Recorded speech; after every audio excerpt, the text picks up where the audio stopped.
Bonjour à toutes et à tous. Cette vidéo s'éloigne quelque peu du sujet de notre association, la lutte contre les nuisances olfactives de la sucrerie Téréos de Bussy-le-Long, mais elle est nécessaire pour comprendre les tenants et les aboutissants de tous nos échanges avec la coopérative agricole qu'est Téréos. J'emploie volontairement le terme de coopérative agricole car c'est sa vocation première, lors de sa création en 1932 par quelques agriculteurs à Origny avec l'implantation d'une distillerie. Puis vint le début de la dynastie Téréos, représentée par la famille Duval, comme elle est nommée dans une conférence de l'AIMS, Association internationale de management stratégique. Je vous mets le lien du PDF dans la description. Cette dynastie débute en 1951 avec Jean Duval, puis son fils Philippe en 1984, et se poursuit encore aujourd'hui avec son petit-fils, Alexis Duval. C'est à partir des années 2010 qu'à notre sens, la coopérative agricole se mue progressivement en la multinationale qu'elle est devenue aujourd'hui, ressemblant de plus en plus à une société anonyme à directoire et conseil de surveillance qu'à une coopérative agricole. Ce qu'elle reste néanmoins sur le papier et qui lui donne certains avantages fiscaux. Tous les avantages, aucun inconvénient en somme. Les récents événements tendent à confirmer cette vision des choses.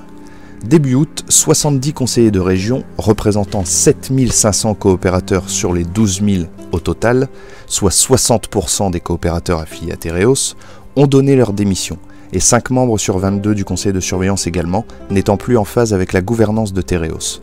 Pour rappel, Téréos n'est plus, depuis le début de l'année 2018, une association de coopératives ou une union de coopératives, mais bien une coopérative unique, cela afin de faciliter l'administratif, entre guillemets, là où pour notre part nous comprenons donner plus de pouvoir à un petit nombre d'initiés.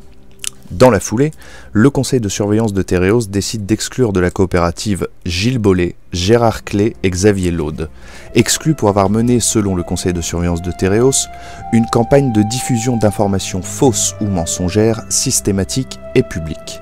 Cette procédure est prévue par les statuts pour les coopérateurs ayant nui ou tenté de nuire sérieusement aux intérêts de la coopérative ou de ses coopérateurs par des actes injustifiés.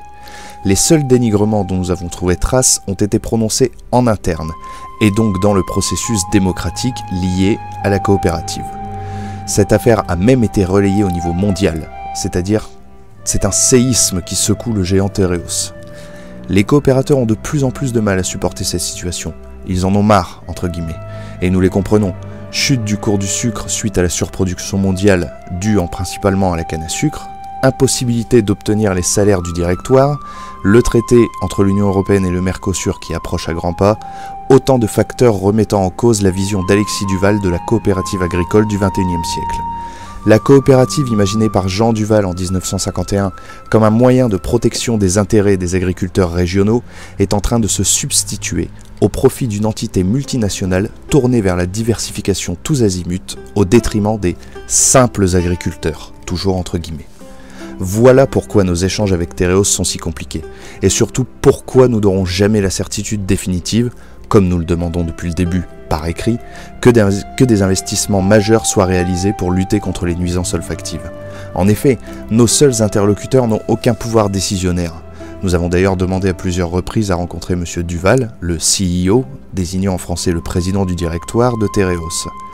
Et pour tous ceux qui nous diraient que Téréos n'a pas les moyens de réaliser de tels investissements, demandez-leur les revenus des membres du directoire. Vous les aurez peut-être, contrairement aux coopérateurs, qui n'ont même pas le droit de connaître les revenus des personnes prenant les décisions à leur place. Voilà, cette petite vidéo est terminée. Je vous mets dans la description le lien d'une autre vidéo réalisée face caméra par le président de l'association, M. Deholin. N'hésitez pas en tout cas à la partager pour que tous sachent la situation que vivent actuellement les coopérateurs de Téréos et par extension toutes les personnes gravitant autour de ce monstre de l'industrie. Bonne journée à toutes et à tous.